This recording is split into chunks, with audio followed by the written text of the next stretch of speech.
So, welcome to Centenary's webinar series, Centenary Currents. I am Dr. Catherine Weeks, Assistant Professor of Chemistry and Biochemistry at Centenary College of Louisiana and a 2005 graduate of the college. Today, I am joined by Dr. Rebecca Murphy, Associate Professor and Chair of the Biology Department at Centenary, who is also an alumna, and Dr. Andrew Urachko, Professor and Chair of Viral Oncology and Vice Chair of Microbiology and Immunology, and Executive Director of the Emerging Viral Threats Laboratory at LSU Health here in Shreveport, Louisiana. Welcome to both of you. Thank you. Today, I'd like to discuss how the COVID-19 pandemic has shone a spotlight on the scientific community. So names like Dr. Anthony Fauci and terms like the CDC and mRNA have become common topics of conversation, daily conversation, right, around the dinner tables. This pandemic has given the public sort of a front row seat in witnessing scientists make discovery after discovery and respond in real time to this public health crisis. And every scientist that I've talked to has told me that their career has pivoted in either a minor way or a major way to address some aspect of this pandemic. So Dr. Urachko, I understand that your career path has changed significantly in the past year. Can you tell us a little about what you did before the pandemic and how you ended up in your current role at the EDT lab? So I guess some aspects have changed, others have not. As a viral immunologist, I've long been studying viruses and immune response. So working with the coronavirus and aspects of that and working as both a teaching and a researcher hasn't changed that much. And parts of, you want to call it my day job, still working on viruses that are associated with oncogenesis and viruses associated with I currently work on with diseases of childhood hasn't really stopped, and we are still working on grants and studies related to that. What I have done is use my expertise in viruses and grants and funding and the ability to detect, you mentioned mRNA, viruses, diagnostics, what we would have done in the lab. I used that along with colleagues here at work to help set up a diagnostic lab. And just to be clear, I was just one of the players of many who were involved in this process. One of the benefits of the medical school here for us is we have a large collection of virologists here. We have a large collection of people who do big data in the context of how you store data now, which is a sort of a hot topic, even though it sounds sort of boring, but it's a really important topic at all hospitals, medicine, and how you do that. All aspects of, genomics and ability to really see what makes this virus in the context of a diagnostic lab, much of that was done previously at the school. So all the foundations were in place, but like you mentioned about pivoting, we did have to think in a different manner in the context that we previously do lab work. So we work in our own labs. We do as directed by NIH. You mentioned Dr. Fauci, who's head of NIAID, the National Institutes of Allergy and Infectious Diseases. And most of my grants are actually through that institute for the very reason that infectious diseases and so forth are essential or really remain a critical facet to continue studying. And so for the pivoting standpoint, what we did was use our expertise and our foundation to say, can we take the techniques we use in the lab here at the med school and turn that into a diagnostic potential? And for us, the easy part was doing all the detection. The hard part for us is the clinical output in the context that I don't have the ability to, for example, take you, come to the lab. I can do all the testing, tell you the virus, but legally I can't report that out to a physician. Sure. Obviously, I could test you in my lab and tell you personally, but in the context of reporting out and reporting to the Louisiana Department of Health and all that, that turned out to be our challenge. Luckily, there were plenty of people here that for them that was easy. And so in a lot of ways, we took what we're already good at and transitioned a little over and tried to put our expertise to good use in that way. In doing so, we certainly took time out from this area towards that. But I think if one considers a pandemic and the impact it had, it does make sense to use your expertise, much like physicians who otherwise may have been doing a more benign, but obviously very, very important discipline, wanted to do more help in the context of working with patients with coronavirus, the COVID-19, in the clinic. And so that was really, in looking back, it was an extremely difficult and challenging process, but yet we also, and again, in looking back, realized that we had all the knowledge we needed to set a lot of it up. But much like a really complex math problem, there had to be many, many pieces had to come together. I could have an idea, but just like, any problem with 30 variables, every single variable had to line up. So it wasn't just me. There were so many people at the school, from my own trainees, students and postdocs work, to colleagues who had their postdocs, to the computer people who helped take programs that were not designed for what we needed to do and wrote the software to make it work, to all the administrative folks that basically lent us the money to buy, or I guess put the money up front, because that wasn't what we were able to do. They worked as liaisons to the Department of Health. So in a lot of ways, there are things that seem very simple looking back that were easy to do, but I think that's sort of a memory of saying, how hard was it? It was extremely difficult, but another way, it was an extremely rewarding way to pivot to something that has had, I think, an incredibly positive outcome in Northwest Louisiana and across the state. So that's been very positive, and I'll stop there. Cool. Yeah, and absolutely. And I appreciate how you point out that so many pieces came together, right? You drew from different expertise within the scientific community and within even the local community, right? To put everything together to make the EVT lab work, right? Absolutely. Yeah, and I know that at one point the EVT lab reached out to local colleges, including Centenary, asking for students to work in assembling COVID-19 testing kits over the summer. And we had 5 of our undergraduates respond. And when I talk to them, they tell me about their experience and just how they tirelessly were unscrewing caps and screwing caps and pipetting until they almost had blisters on their hands. And I know that experience had a significant impact on how they view science and scientists, and demonstrates how scientists at all stages in their career have contributed during this crisis. Yep, absolutely. Yeah. It just really made me so proud of even my undergraduate students stepping up to respond. Well, we had the issue came down to, we were starting in a lot of ways, although we had knowledge, but we were starting from scratch. And it was a time during that shutdown, really a year ago yesterday, that we had the pieces, but we didn't have everything. So what the students did was make the viral transport media. So when we went out we being the whole community of LSU, when our nurses and staff and strike teams would go out to nursing homes, go out to the public and do the swabs, those swabs have to go into a transport media that stabilizes the gooey stuff from people's nose, the virus and all that. And you couldn't just go down to Home Depot and buy 10 million viral transport media tubes.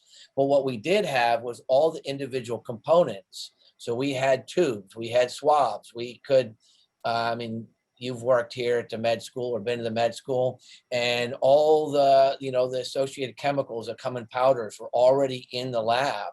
But what you would pay for is, 100 times the cost to buy it pre-made. Of course, that would have been great, not during a pandemic where those things would have been available. And so we basically had to sit there and say, how would you do this? Okay, the media, that's easy. You know, we had to go back to old school and say, you know, what's the molarity of this, that? Okay, that makes sense. We'll put that together. You know, we did it austerely. The tubes, we're like, okay, that's to be done. And this is where the students came in, because, you know, if you're going to have 10,000, 20,000, 50,000 tests, someone has to put each tube with the media in a bag with a swab. We had to have on the tubes the barcode, so the computers would read that barcode, and that barcode was entered again with our computer gurus, so that that barcode would, we personally would not see the name, but that barcode would be representative of whose test that was. Right. That for the output for going back to the physician, all that had to line up.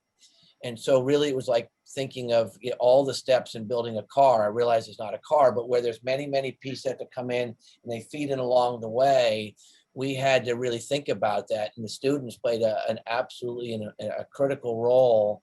And I'm sure thinking when they came in, some stuff bags, biohazard bags with tubes and swabs, and put little barcodes on things and a little piece of paper that said what the test was and what the outcome was, and that had a slot for name and stuff. Probably seemed sort of simple, but looking back, it was absolutely essential, and gets back to that, you know, with your little picture behind you of the nucleic acid, you know, that each one of those atoms has to line up. Otherwise there's a mistake in that DNA.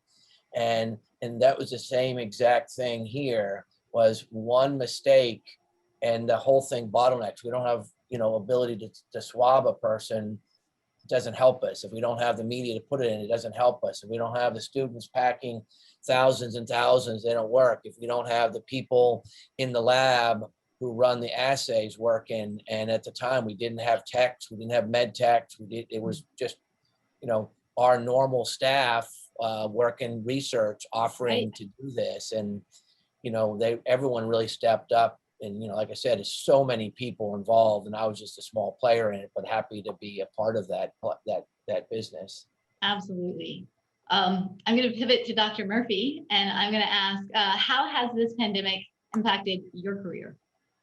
Well, I think, you know, as largely teaching faculty, our career has been impacted in some ways that you could expect. So obviously it's been a bit of a challenge to keep your students engaged, keep track of them while you're trying to teach via Zoom, or maybe part of them have to be absent at a particular time. So I think some of those are challenges that you would expect. I think it has made it more difficult for us to do research where, you know, we have to get some momentum at a smaller school, make sure our students kind of keep their work going, because we don't, you know, we're one-on-one most of the time with them. And if we can't be in person, it's difficult. I feel like I was actually fairly fortunate in that regard, because I recently was part of a collaborative grant to sort of switch my research area to a more computational genomics transcriptomics area. So all of the boring genomic stuff that Dr. Yurachko described, that's not boring to me. I think I found that it was really helpful to be able to continue using computational tools for my research. So I think the biggest place that I wasn't expecting was that I was really now having to act like a translator of science between just various audiences. So I think, you know, experience trying to read, keep up on the most recent literature and communicate it back to those creating policy at our school. I think trying to communicate this to friends and family, to others on Facebook, to our students. I think, you know, I'm used to sort of the level of our students, like what you need to communicate, but trying to think about how to kind of distill some of this information for just this huge range of audiences, and how, you know, how much we really had to do that and act in that role. I wasn't anticipating that, but I think, you know, it's been in some ways very, very good for me, because it, you know, I did like get back into the literature, you know, much more than I have recently been. And I think it's always really useful to practice those science communication skills. I prefer not to do it under pandemic circumstances, but I think, you know, as much effort as it was, it was, you know, something that we need to be doing more regularly anyway. Absolutely. And I think that helps transition into my next question. So the pandemic has not only sort of given the public a front row seat on how scientists respond and do science, right? And draw conclusions and adjust according to the evidence in front of us. But the pandemic has also exposed this pervasive misinformation, or how pervasive misinformation on science is. From social media to traditional media and politicians, whether intentionally or unintentionally, have perpetuated the spread of misinformation on COVID-19. And I think this highlights the importance of science literacy, right, in the public, a real need for engaging the public with science and overcoming what amounts to a language barrier between the scientific community and the public. And Dr. Murphy, I know that you have a particular interest in science communication. What approaches have you taken to share accurate information and debunk misinformation on COVID-19? So yes, I have had quite a bit of an interest in science communication. I was actually part of a cohort several years ago at Shreveport Science Center that was trying to aim to train scientists to communicate with the public. And since then, I've taught a class in science communication for our students. I'm trying to really emphasize that, you know, we can do a lot of really excellent things in science, but we're a little bit lacking sometimes in that overlap with how this is going to impact the public and making sure that they know what we're working for and that we're all working towards a common goal. Really, particularly thinking about public health. So in terms of my approach, I think, you know, there's a lot of trial and error involved, but I think one of the things I've tried to do is, you know, put myself back in that like high school biology, try to, you know, it's really tempting to use jargon because for us, that's the language. It's fluent in it, you speak it. And you can, you know, but thinking, okay, let's like really think about this, forget about the nuance that I really want to include. There's so much nuance and there's so many caveats and so many things we're kind of mostly certain about, but you got drop that, you know, you have to be really like, this is what's happening and boil it down as simply as possible. And I think something that really kind of helped me, I don't, you know, at least not get totally like flamed on social media. I don't know if I changed anyone's mind, but was to approach it like I'm like very much as neutrally as possible. Like I'm not trying to make a decision for you. I'm not trying to tell you that you need to go out and change your behavior in this dramatic way. I'm going to lay down, here's what I'm doing. And this is the science, the most simple way that I would base it on. This is why I'm doing what I'm doing. Right? Yeah, so here's the information. You know, I'll leave it there. And I think I've had mostly positive interactions. I don't know if I really have changed anyone's mind about anything, but you know, again, I wasn't just totally, I didn't receive any like death threats or anything. So I consider that successful. Absolutely. So I think, like, as Dr. Murphy was just saying, we are trained as scientists to be cautious and intentional with our words when we draw conclusions, right? Our conclusions are based on evidence gathered under very specific, right, narrow conditions. And so when we communicate with each other, our words are very intentional and specific and cautious. And we even tend to emphasize uncertainty when we talk to each other. However, when we engage with the public, with the community, I think that this restraint implies uncertainty when there isn't any. And Dr. Urachko, I saw your interview with KSLA last month in which you reflected on the pandemic and you commented on the role that COVID vaccines are playing in getting the pandemic under control. And you said, when you were discussing the vaccines, you said, I think this is the way to go. And then you quickly sort of cut yourself off and adjusted your word choice and said, I know this is the way to go, right? And I love that you made that adjustment. So I was thinking, or I wanted to know, has this pandemic changed the way that you communicate science with the public, or at least made you sensitive to communicating out?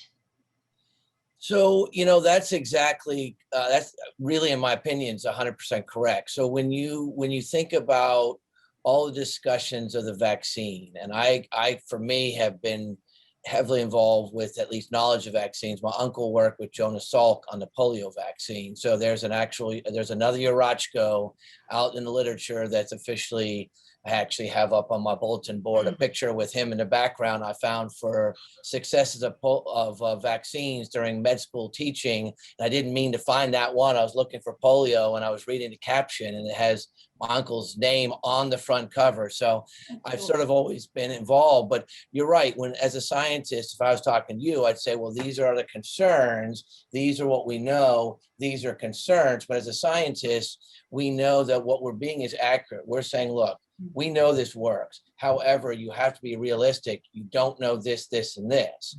But when you talk to the lay public about a vaccine, and it's 100% correct that when you have any doubt, and that becomes magnified to them, not because of any intellectual issues. It's just how we perceive it. We are taught to be cautious.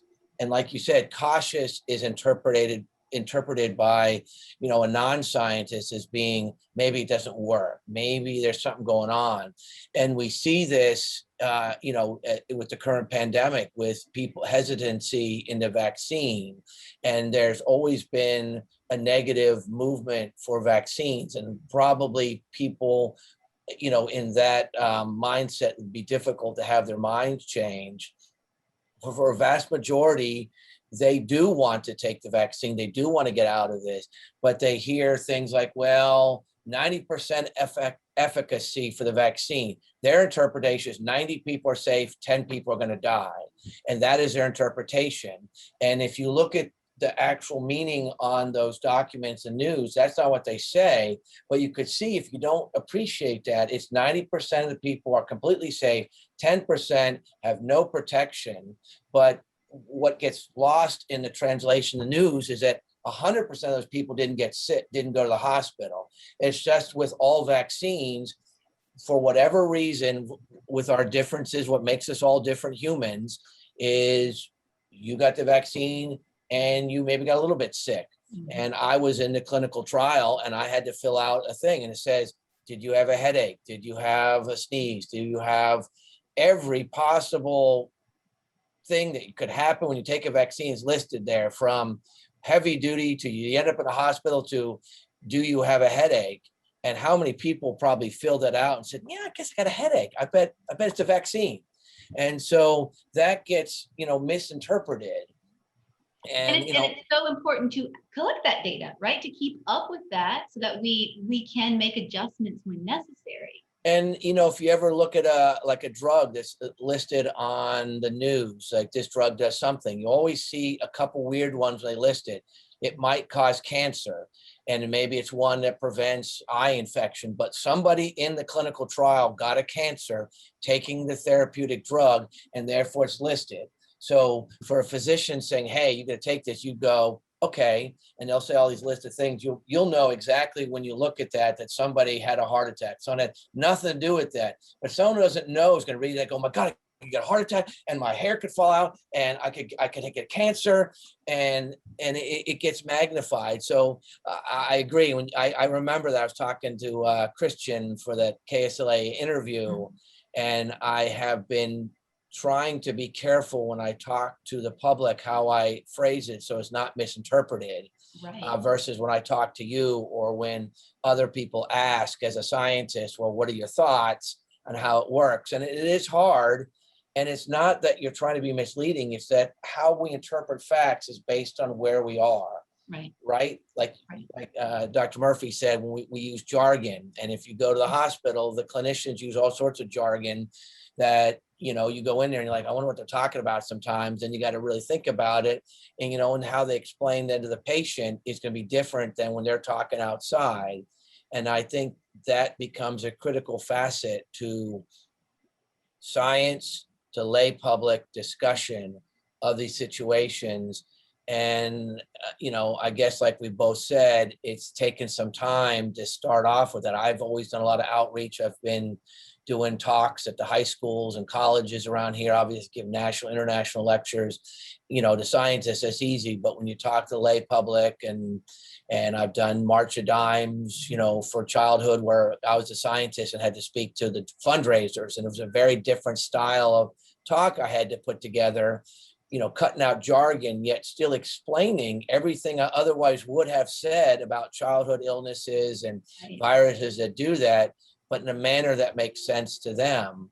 And I think very early on when I must have been a senior or maybe started graduate school, I don't know, someone told me, I don't remember who it was, but that you have to understand that all the people you're talking to are intelligent. And so you can't ever talk down or be condescending. Right. Yet at the same standpoint, you cannot use the same language you can use.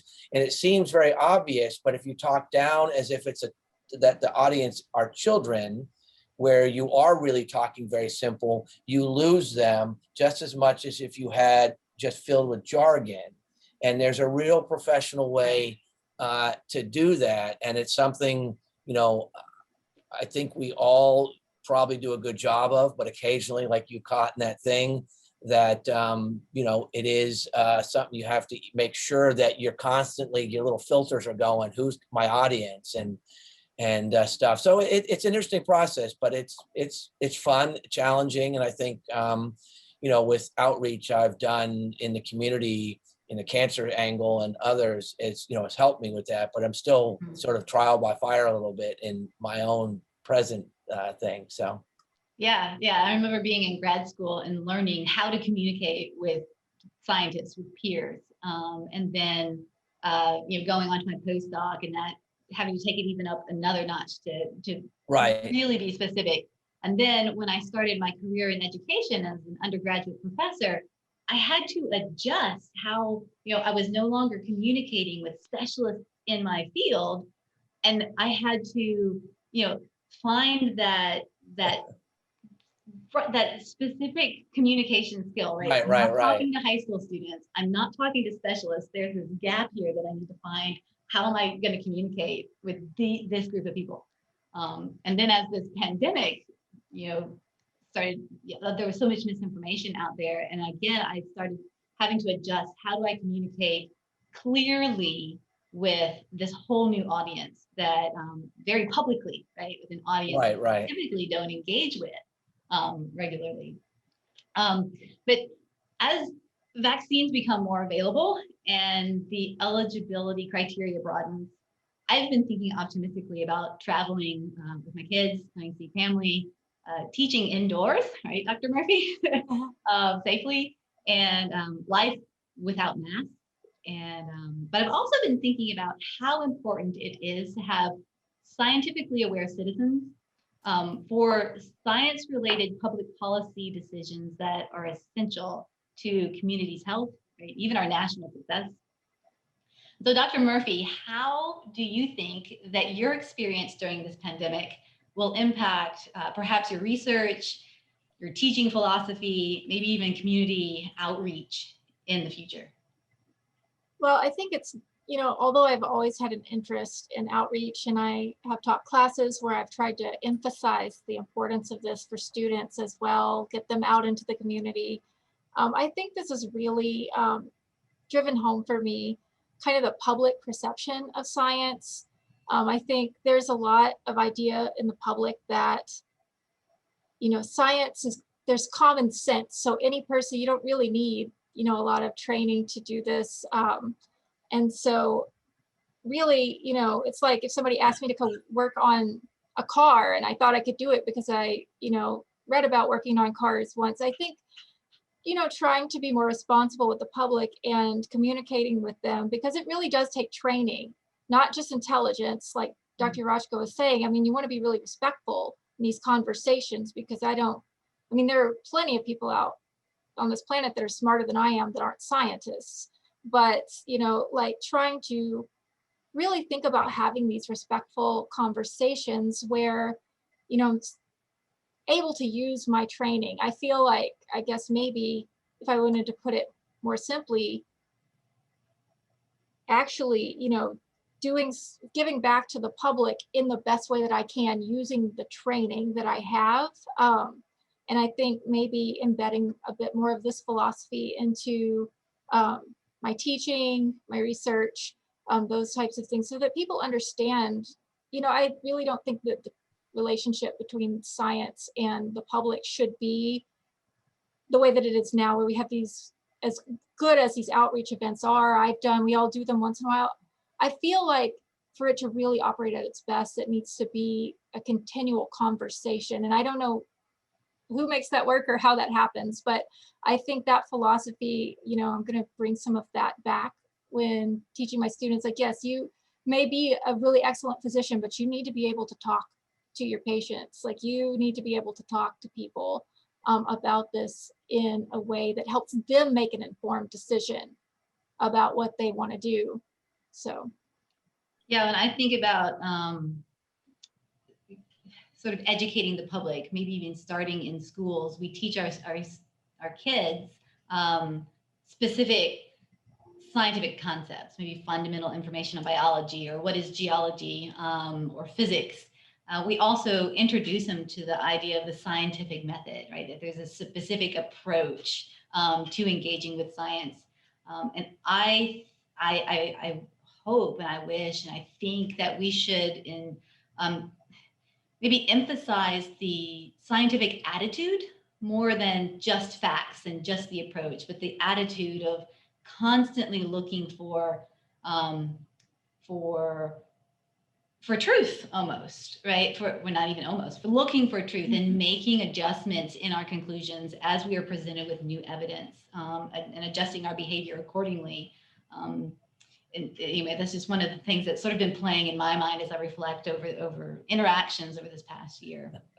And I'm not so sure if you've thought this far out, Dr. Urachko, but what do you think is in store for the EVT lab, maybe after the pandemic, if there is an after, right?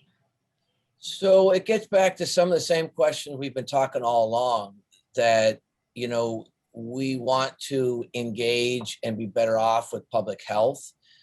For many, many years, public health as a service was neglected. Surveillance was neglected, and so I think Miss may get a better attention to that, as sad as the pandemic has been, with the pain and loss of life and all the negative consequences. But I think, like I said, one of the things that we didn't have a good foundation was public health. A lot of this is knowledge from science to the public. And I realize there's a setting of public health in regards to how it's done in a research clinic and surveillance setting, but part within that is also enhanced outreach. And so the EVT lab proper is wrapped into a new center of excellence of emerging viral threats, or CEVT. I know it gets accused, everything's EVT, but there's a lab which does the diagnostics, and over that is a center. And that center has within it the vaccine, wastewater, where we're going to, want to do surveillance for wastewater. And it's not just for coronaviruses. There are other viruses. There's bacteria that can be seen in wastewater for surveillance.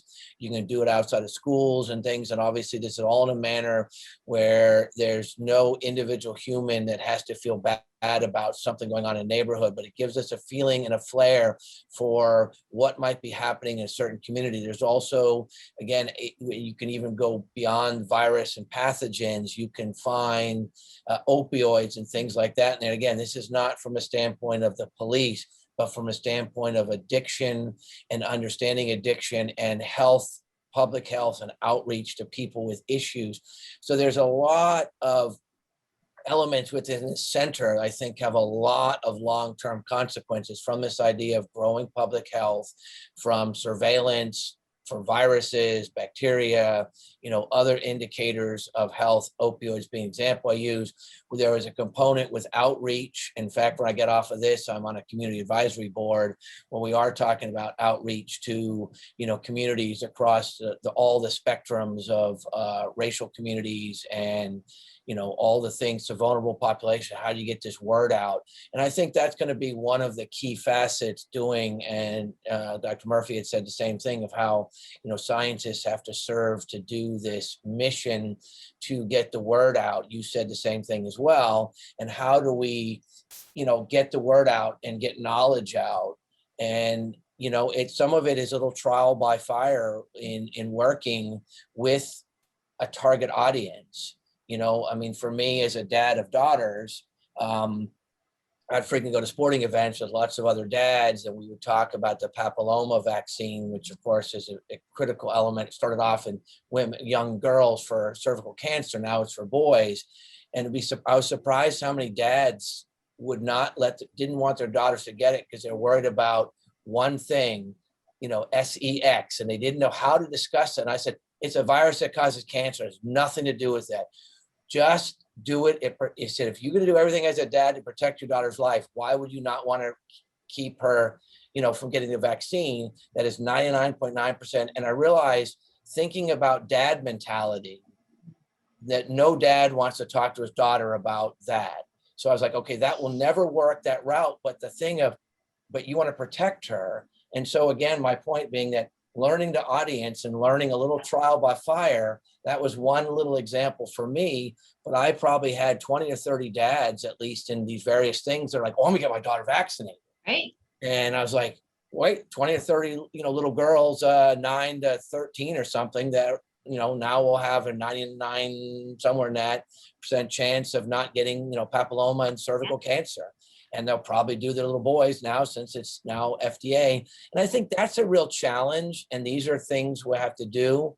But getting to your question, we want the EVT, the center, and which the lab is in it, to continue and being a critical element of, Northwest Louisiana for the med school, across both a clinical, a research, and really an outreach standpoint, and the ability to engage. We'd love to engage, not just the colleges, like Dr. Murphy said, but work with colleges for outreach, obviously gaining science as an important discipline, STEM, going forward. But just like you said, getting truth out so people know what facts are and they know where to get them,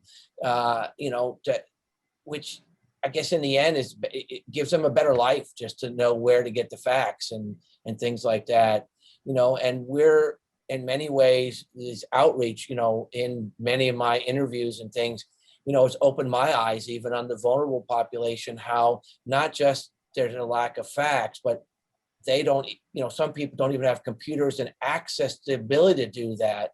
And that really also changes your conversation, right? Because it's different from me saying, you need to go look this up, and you come back and go, you're right, I looked it up, and that makes a lot more sense, as opposed to, I don't even know where to look it up because I don't even have a computer. Right. And so all this has to get wrapped into parts of, our outreach, and part of our mission for this center going forward. And we obviously hope it stays for as long as we can keep it going here and make an important role for, Northwest Louisiana, really in the whole state. And I think that's something that's been a real positive outcome, and hopefully it'll continue. Right. That's fantastic. I want to thank you both for having this conversation with me today. And good luck in your efforts to engage the community in your work. And thank you for what you are doing for public health and for science education. Thank you. Yeah. Thank you.